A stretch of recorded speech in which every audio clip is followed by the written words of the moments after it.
Love is the most powerful force on this planet. It defies mathematics because it's the only thing in the world that multiplies when it is divided.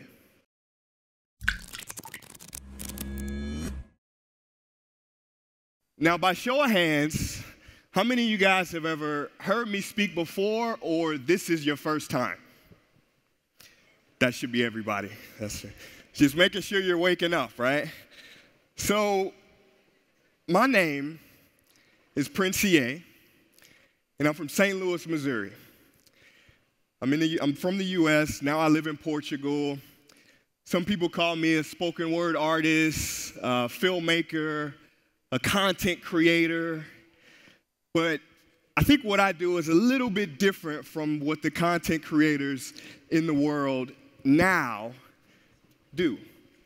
Number one, I'm a lot older than a lot of the kids making TikToks now. I've been in this game for about 15 years, and they say where age is, you find wisdom. And so I don't really accept the title of content creator. What I call myself is a life optometrist. And when people hear that, they're like, what the heck is a life optometrist? You just made that up.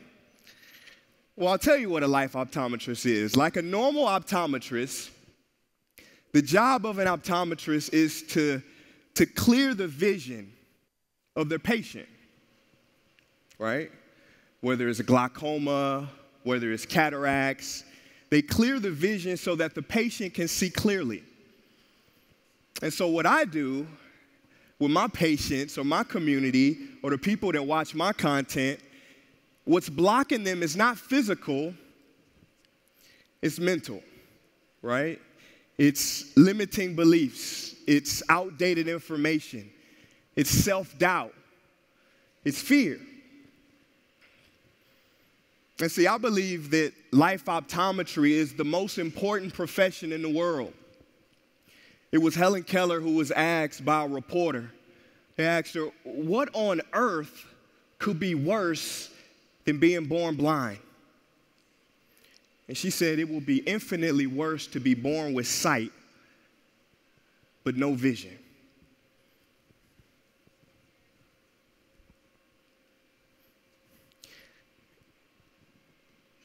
Anybody know who this guy is? So this guy, his mugshot is of a man named Arthur Berry. Arthur Berry was one of the most notorious criminals in the 1920s. He stole hundreds of millions of dollars from wealthy people until he got caught. And when he got caught, the judge sentenced him to 30 long years in prison. So Arthur Berry, he serves his time, he gets out. He's an old man now, and he moves to a town in New England to start a life. And pretty soon, some of the neighbors, they start to recognize this guy. They're like, that's the infamous Arthur Berry. I know him. And pretty soon, the word gets out, and reporters start to flock. And well, one reporter sits down with Arthur Berry and asks him a question. He said, Arthur Berry, you have stolen from so many people in your life. Who would you say you stole the most from? And Arthur Berry, with a tear running down his eye, he says, the person I stole the most from was Arthur Berry. He said, I could have been a teacher. I could have been a stockbroker. I could have been an entrepreneur, but instead, I spent 2/3 of my adult life in prison. I spent a lifetime robbing myself. And so I bring up the Arthur Berry story because I feel we all have a little bit of Arthur Berry inside of us. When we don't go after the potential that we know is inside of us, we are stealing from ourselves. When When we don't answer the call to our gifts, we are robbing ourselves. When we don't show up as our highest selves every day, we are following the footsteps of Arthur Berry. And so when I talk about being a life optometrist, I talk about first how you have to clear your own vision before you can help somebody else. And people ask me, where do you do this life optometry? Well, you know, it's not in a laboratory. I don't perform my life optometry in a clinic. I perform it with videos like this.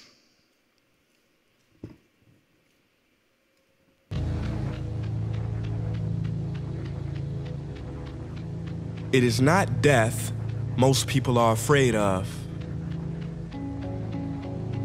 It is getting to the end of life only to realize that you never truly lived.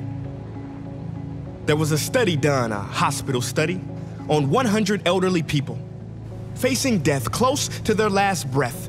They were asked to reflect about their life's biggest regret. Nearly all of them said they regretted not the things they did, but the things they didn't do, the risks they never took, the dreams they didn't pursue. I ask you, will your last words be, if only I hit, hey, you, wake up. Why do you exist? Life is not meant to simply work, wait for the weekend, and pay rent. No, I don't know much, but I know this. Every person on this earth has a gift. And I apologize to the black community, but I can no longer pretend. Martin Luther King, that man never had a dream. That dream had him. See, people don't choose dreams. Dreams choose them. So the question I'm getting to is, do you have the courage to grab the dream that picked you, that befits you and grips you? Or will you let it get away and slip through? You know, I learned a fact about airplanes the other day. Now, this was so surprising, see. I was talking to a pilot, and he told me that many of his passengers think planes are dangerous to fly in. But he said, actually, it is a lot more dangerous for a plane to stay on the ground. I said, what? Like, how does that sound? Well, he said because on the ground, the plane starts to rust, malfunction, and wear much faster than it ever would if it was in the air. As I walked away, I thought, yeah, makes total sense. Because planes were built to live in the skies, and every person was built to live out the dream they have inside. So it is perhaps the saddest loss to live a life on the ground without ever taking off. See, most of us are afraid of the thief that comes in the night to steal all of our things. But there is a thief in your mind who is after your dreams. His name is doubt. If you see him, call the cops and keep him away from the kids, because he is wanted for murder, for he has killed more dreams than failure ever did. He wears many disguises, and like a virus will leave you blinded, divided, and turn you into a kinda. See, kinda is lethal. You know what kinda is. It's a lot of kinda people. You kinda want a career change. You kinda want to get straight A's. You kinda want to get in shape. Simple math, no numbers to crunch. If you kinda want something, then you will kinda get the results you want. What is your dream? What ignites that spark? You can't kinda want that. You gotta want it with every part of your whole heart. Will you struggle? Yeah, you will struggle, no way around it. You will fall many times, but who's counting? Just remember, there's no such thing as a smooth mountain. If you wanna make it to the top, then there are sharp ridges that must be stepped over. There will be times you get stressed and things you get depressed over, but let me tell you something. Steven Spielberg was rejected from film school 3 times, but he kept going. The television execs fired Oprah, said she wasn't fit for TV, but she kept going. Critics told Beyonce that she couldn't sing, she went through depression, but she kept going. Struggle and criticisms are prerequisites for greatness. That is the law of this universe and no one escapes it. Because pain is life, but you can choose what type. Either the pain on the road to success or the pain of being haunted with regret. You want my advice? Don't think twice. We have been given a gift that we call life, so don't blow it. You were not defined by your past. Instead, you were born anew in each moment, so own it now. Sometimes you gotta leap and grow your wings on the way down. You better get this shot off before the clock runs out, cause ain't no overtime in life, no do-over. And I know I sound like I'm preaching or speaking with force, but if you don't use your gift, then you sell not only yourself, but the whole world short. So what invention do you have buried in your mind? What idea, what cure, what skill do you have inside to bring out to this universe? Uni meaning one, verse meaning song. You have a part to play in this song. So grab that microphone and be brave. Sing your heart out on life's stage. You cannot go back and make a brand new beginning, but you can start now and make a brand new ending.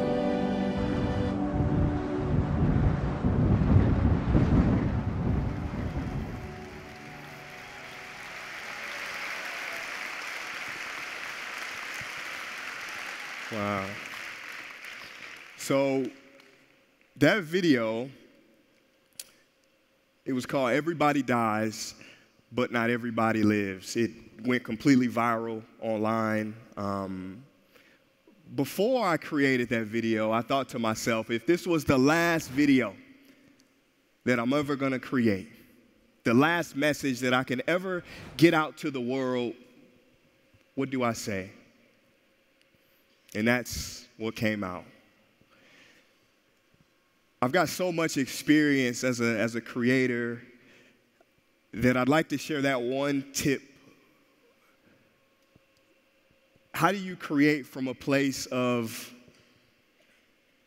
this is the last thing that I'm ever gonna do, what do I say? What feelings do I want to express to the world? Because for me, a guy who's came from the north side of St. Louis to having over 4 billion views, to being featured on Oprah.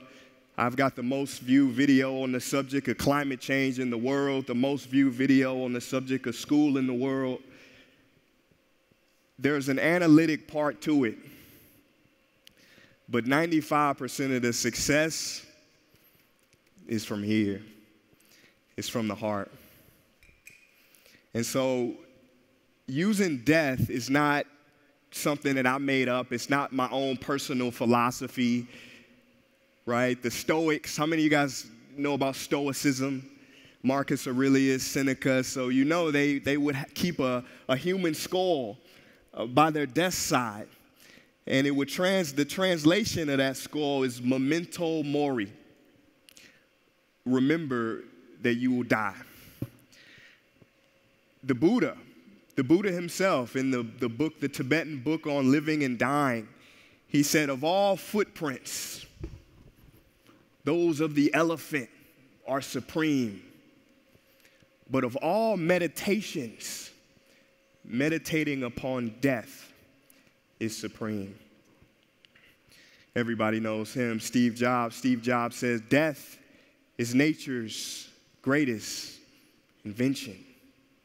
It's the ultimate life hack. And I think we all know about the fragility of life and why that gives it its significance, right? How many of you guys are in a relationship? Married? So let me give you a scenario. Say your partner comes home on Valentine's Day with a bouquet of 12 plastic roses. They might get smacked in the face, right? Plastic? No, it's the fact that the flower is gonna die that makes it beautiful, that allows us to cherish it. And so I want to do a practice that I call the conclusion with you guys. I want to make this an interactive experience because I believe that in order to gain a proper perspective of your life, you don't look to the beginning, you look to the end. And so if everybody with me could first just close your eyes.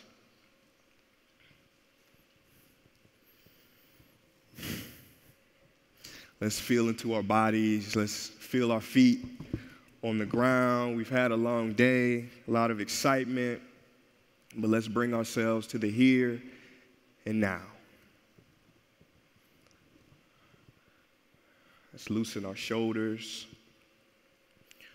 unclench our jaw. Let's take a few breaths. Let's inhale, exhale. Let's inhale, exhale. Last time. Let's inhale, hold it,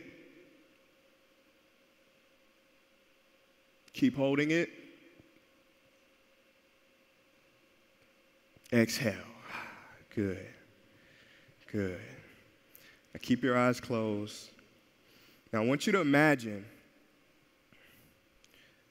that you have come to the last day of your life.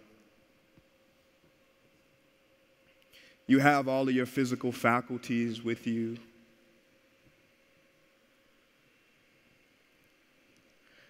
I want you to look back lovingly on the years of your life that you called your own.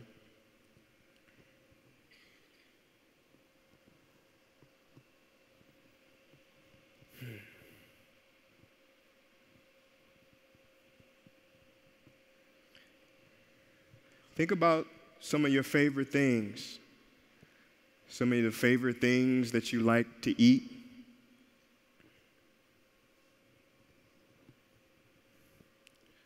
to drink.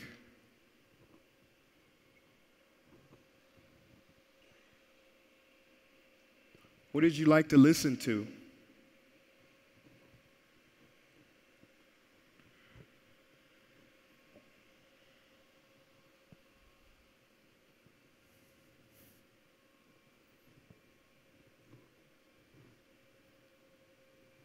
Oh, how lovely these things will seem now that they are soon to be yours no more.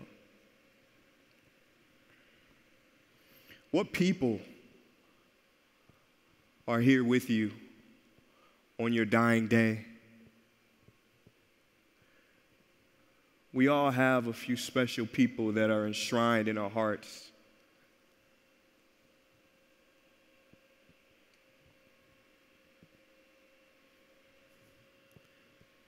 What experiences did you cherish? You had one final wish. What would it be?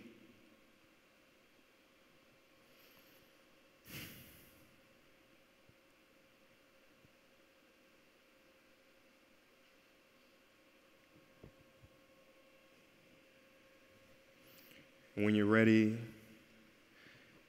gently open your eyes and bring yourself back to the room.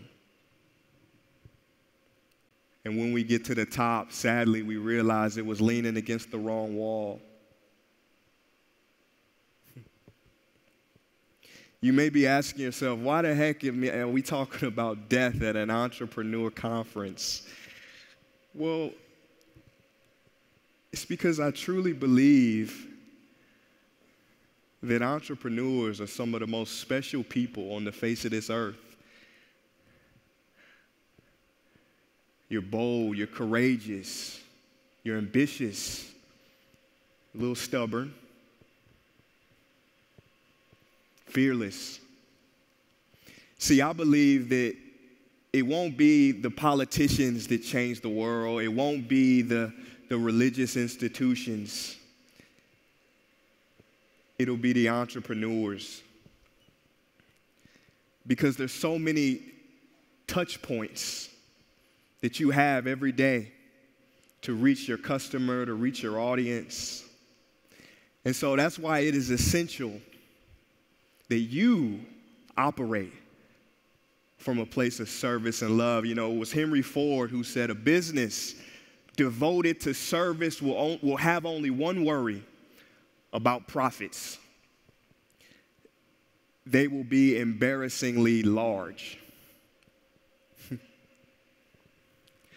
So it is so important to embody everything that I'm saying, because you can't give away what you don't have.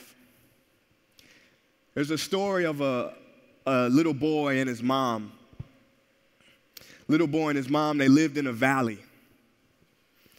And one day, the little boy and his mom, they get into an argument, and the little boy, he throws a temper tantrum. He gets so upset, and he goes up to his mom. He says, "Mom, I hate you, I hate you." And then he goes outside, and he says, "I hate you, I hate you." And remember, he was in a valley, so he heard an echo. "I hate you, I hate you." And he gets scared, so he runs back inside to his mom. He says, "Mom, there's a little boy outside who hates me." And the mom knew what was going on. She knew that it was an echo. So she said, "Yeah, but there's also a little boy outside that loves you. Go out there and tell him you love him." So he goes outside and he says, "I love you, I love you." And he hears back, "I love you, I love you." See, life is the same way. We get back what we put out.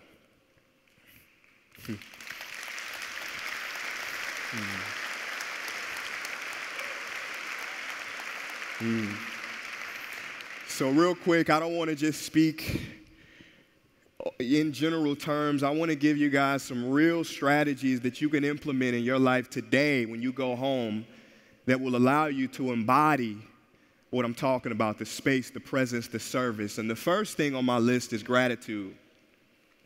How many of you guys ever seen the movie Limitless with Bradley Cooper? You saw it. Or it's Limitless pill, right? He takes a pill, and he's got all of these superpowers, these super skills. He's super smart. He's good to talking with women. And I watched that movie, and I said to myself, man, gratitude is the limitless pill. All the studies show you're more intelligent, you make more money, you're more attractive, you live longer when you're more grateful.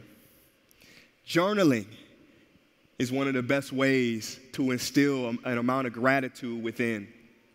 I just launched a journal called the 3X Happier Journal.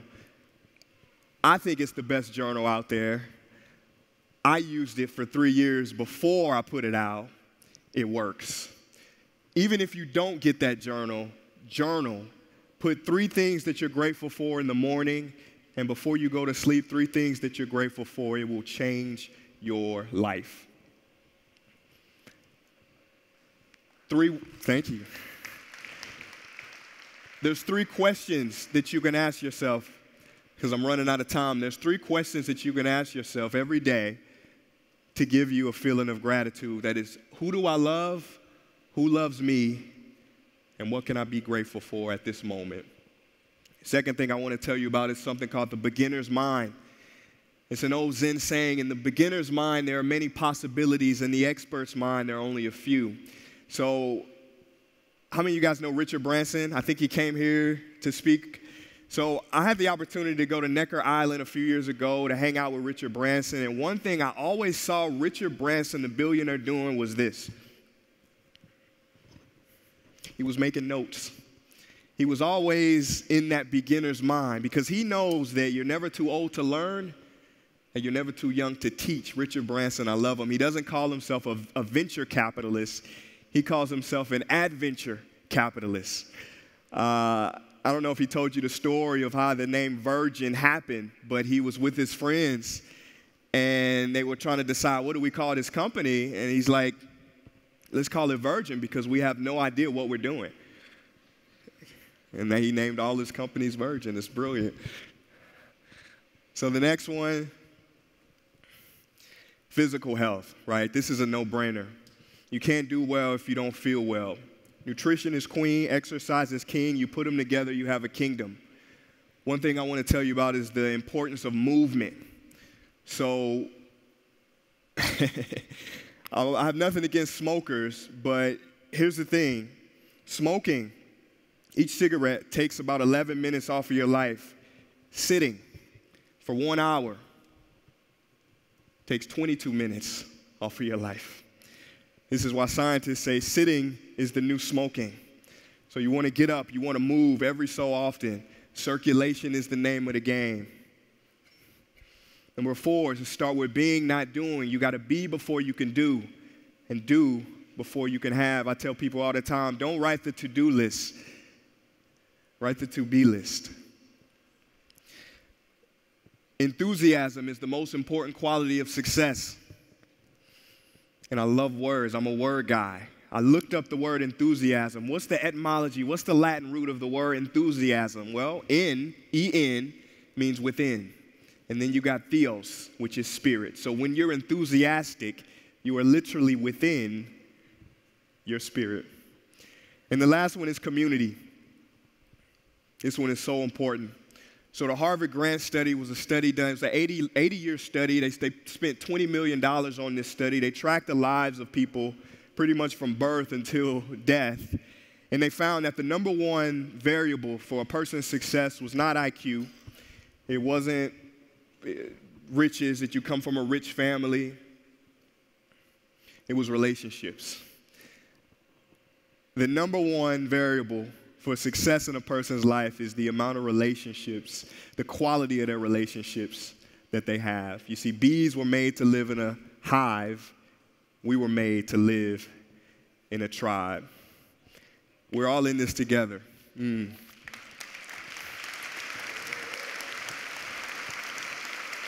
gonna tell you one more thing before I get out of here.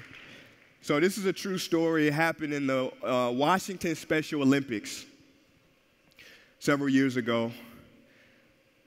9 contestants assembled at the starting line for the 100-yard dash. Now, mind you, this is the Washington Special Olympics, so everybody here was either physically or mentally disabled. So they line up at the starting line, and at the sound of the gun, bang, they're off. Not exactly in a dash, but with the spirit to run the race, to finish and win. All that is except one boy. See, this one boy, he tripped out of the starting block, fell over, rolled a few times, and started to cry. The other 8 heard that boy's cries, looked back, and turned back. All of them. One little girl with Down syndrome bent over, gave him a kiss, and said, "This will make it better." And then all 9 of them held hands and crossed the finish line together.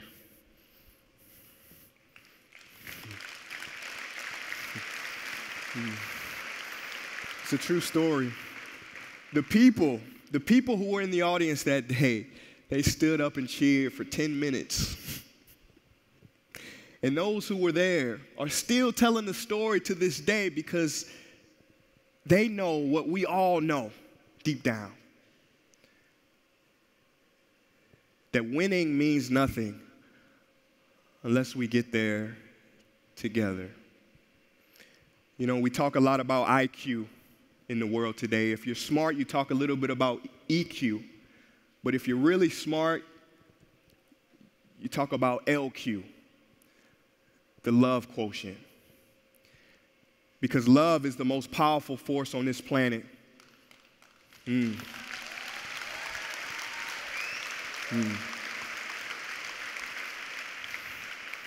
true. Love is the most powerful force on this planet.